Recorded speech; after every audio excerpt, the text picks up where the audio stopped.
تیرا تخت قدیم سے قائم ہے، تو ازل سے ہے۔ خدا باپ کے زندہ کلام میں سے زبور کی کتاب زبور 92۔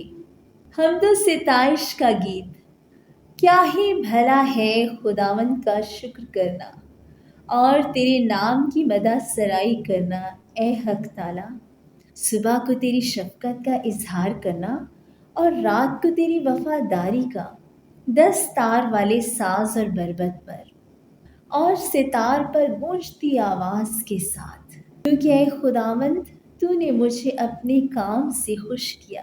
میں تیری صنعت کاری کے سبب سے شادیانہ بجاؤں گا۔ اے خداوند تیری صنعتیں کیسی بڑی ہیں، تیرے خیال بہت عمیق ہیں۔ حیوان غسلت نہیں جانتا اور احمق اس کو نہیں سمجھتا ہے۔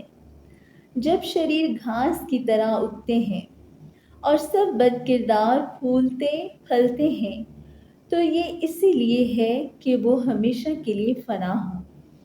لیکن تو اے خداوند عبدالآباد بلند ہے، کیونکہ دیکھ اے خداوند دیکھ تیرے دشمن ہلاک ہو جائیں گے، سب بد کردار پر گندہ کر دیے جائیں گے۔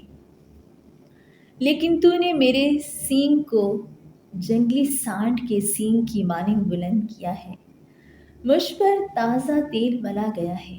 میری آنکھ نے میرے دشمنوں کو دیکھ لیا، میرے کانوں نے میرے مخالف بدکاروں کا حال سن لیا ہے۔ صادق کھجور کے درخت کے مانند سرسبز ہوگا، وہ لبنان کے دیودار کی طرح بڑھے گا۔